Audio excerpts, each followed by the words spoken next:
I didn't come to the Philippines expecting to end up inside a sorry, sorry, sorry at midnight, holding a microphone that still smelled like the last 8 singers while a barangay full of strangers cheered like I was Beyonce trapped inside a karaoke machine. But life has a sense of humor, especially when you're a blonde American woman wandering through Luzon thinking, how crazy could barangay nightlife really be? I'll tell you how crazy. It makes American nightlife look like a retirement home talent show where everyone is too polite to raise their voice above a soft golf clap. Growing up in the States, my idea of nightlife was going to a sports bar on a Friday, sitting on a sticky leather stool, watching that one karaoke machine sitting in the corner, yes, the one covered in a blanket of dust thick enough to count as insulation, while some guy named Dave attempted Sweet Caroline for the 214th time in his life. American karaoke isn't even karaoke anymore. It's like modern archaeology. You're basically digging up songs from 1979 with equipment from 1987, but in the Philippines, videoke is less of a hobby and more like a national sport. No, scratch that. It is a spiritual calling. Forget basketball, every Filipino in any barangay could probably represent the country in a singing Olympics, even if their talent level ranges from you should be famous to did someone swallow a frog and then give it the microphone? My Philippine nightlife adventure began because my neighbor, a cheerful Tito with the energy of a caffeine overdose, invited me with the iconic Filipino line, "You come, videoke." We drink little only. A little, sure. I've learned that in Filipino vocabulary, little can mean anything from half a shot to waking up at 4 a.m. singing Bakit Pa with people you barely remember. So I went for cultural immersion, I told myself, for research, for content. But mostly because I heard there would be food. The sun had barely set, but the barangay was already buzzing like it was Christmas. Kids were playing tag, chickens were having another intense neighborhood meeting, and the karaoke machine powered by the unexplainable magic of Filipino electrical extension wires sat proudly in the middle of everything. I swear, Filipino extension cords defy physics. They can power a karaoke machine, a sound system, 2 rice cookers, a rotisserie quality grill, and a ring light while hanging on one rusty nail. When the first note blasted through the speaker, it wasn't even a song yet. Just the opening key of that iconic karaoke intro, Do One Nin. So loud I'm convinced it caused a typhoon somewhere. And then the singing began. But here's the thing, Filipino video singing isn't just singing. It's acting. It's performing. It's theater. Even if the singer is holding a baby in one hand and a red horse in the other. The first to grab the mic was Tito Boy, who opened with My Way. I froze. I'd heard the stories. I didn't want to be a statistic. But he survived, the neighbors clapped, and nobody fought. I started breathing again. Then came 8 Maria, who belted Never Enough like she had a personal vendetta against every note in the song. She got a 95 score from the machine. I got goosebumps. The karaoke machine must have feared her. And then someone handed me the microphone. I didn't even volunteer. It just appeared in my hand, like a cursed object in a horror movie. Sing! They yelled. What song? I asked. Any song you want. We know everything. Everything? Okay, challenge accepted. I went with Dancing Queen, the ultimate white woman karaoke classic. But I didn't even get to finish the first verse before a group of kids joined in. 2 titas began harmonizing like a gospel choir, and one mysterious neighbor started waving a flashlight around like a budget concert spotlight. This wasn't just singing. This was community bonding on steroids. Halfway through, someone offered me food. Out of instinct, I said, I just ate. This was useless. Filipinos here, I just ate, and translated as, please feed me again. Suddenly, I was eating barbecue skewers between verses. I don't even remember who fed me. Maybe it was the dog. When my first song ended, the barangay erupted in applause. Not polite American good job claps. No, this was a standing ovation. People cheered like I won a Grammy.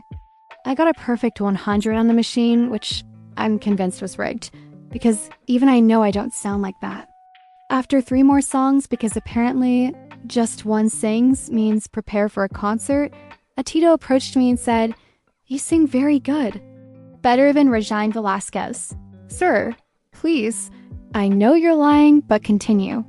While laughing, drinking, and singing with complete strangers who suddenly felt like cousins, I realized something. Filipinos don't care if you're good. They just care that you join, that you're present, that you're part of the chaos. In the US, totally different story. Let me explain. In America, karaoke nights require preparation, emotionally, mentally, spiritually. People will practice at home like they're auditioning for The Voice. They dress up, put on makeup, choose their song a week in advance, and still, nobody sings because everyone's too shy. A typical American bar on karaoke night looks like this: 3 people singing, 15 people judging. One bartender who hates his life. A dusty karaoke machine in the corner with only 8 songs available.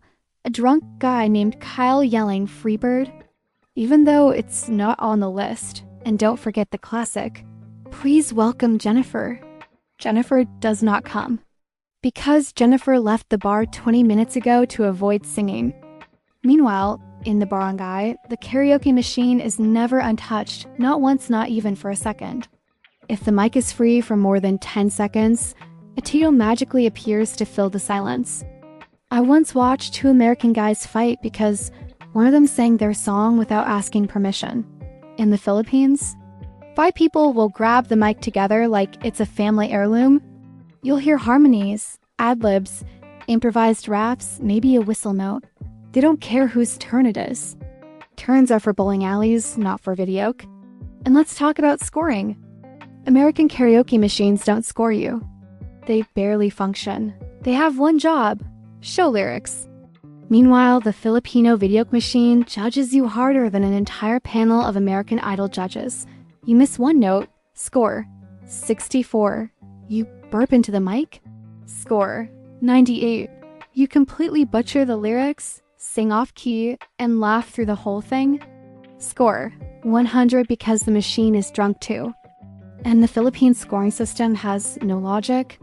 A man sang Bohemian Rhapsody so out of tune that dogs were howling, and he got a 99. Another thing, in America, karaoke ends at a reasonable hour, midnight tops. Maybe 1 a.m. if you're feeling wild. In the Philippines, videoke does not end. It just pauses. People will sing until dawn like it's a spiritual retreat. I once sang at 1 a.m., took a nap, and woke up to the same Titos singing the same song. I don't know if he ever stopped. But the highlight of barangay karaoke culture is not the music. It's the people. Nothing beats the chaos of 20 Filipinos singing one song while a kid screams, a Tita dances with a broom, a dog wanders across the scene, someone grills hot dogs in the background, and a random uncle films everything like he's the director of a telenovela. It's messy, loud, chaotic, and beautiful. American bars, they feel like a job interview with alcohol. I once tried singing in an American bar. People stared like I committed a crime. One girl whispered, "I could have done that better." Another guy filmed me, not because he liked it, but because he wanted to roast me in a group chat later. In the barangay, people film you because they think you're amazing even if you're not. They will hype you up like you're a superstar. They'll scream your name, throw their hands in the air, shout, "Whoa!" and hand you food you didn't ask for but will still eat because it tastes heavenly. Filipino Videoke isn't a performance. It's participation. American karaoke is entertainment. Filipino karaoke is community therapy. After 5 hours of singing, eating, and dodging unsolicited duets, I realized something important. This is why foreigners love the Philippines. You don't need to be good. You don't need to impress anyone. You just need to join the fun. People include you like family even if you just met 5 minutes ago. By the time we hit 3 a.m., I was hoarse, sweaty, full of barbecue, slightly tipsy, and spiritually transformed. It felt like I went through a cultural baptism powered by a magic sing microphone. And the best part? When I finally went home, the barangay clapped like I just completed a concert tour. Meanwhile, in America, the last time I sang karaoke, Someone asked me to lower the volume because they were trying to enjoy their nachos. So if you ask me to rate it, American Karaoke, 5/10. Nostalgic, fun, but kind of dusty and shy. Filipino Videoke, 15/10. Loud, chaotic, loving, illogical scoring, and unforgettable. Barangay Nightlife overall, 100/10. Even the dogs participate. I came to the Philippines expecting tropical beaches. I stayed because of the karaoke. And maybe because Tito Boy still wants a duet.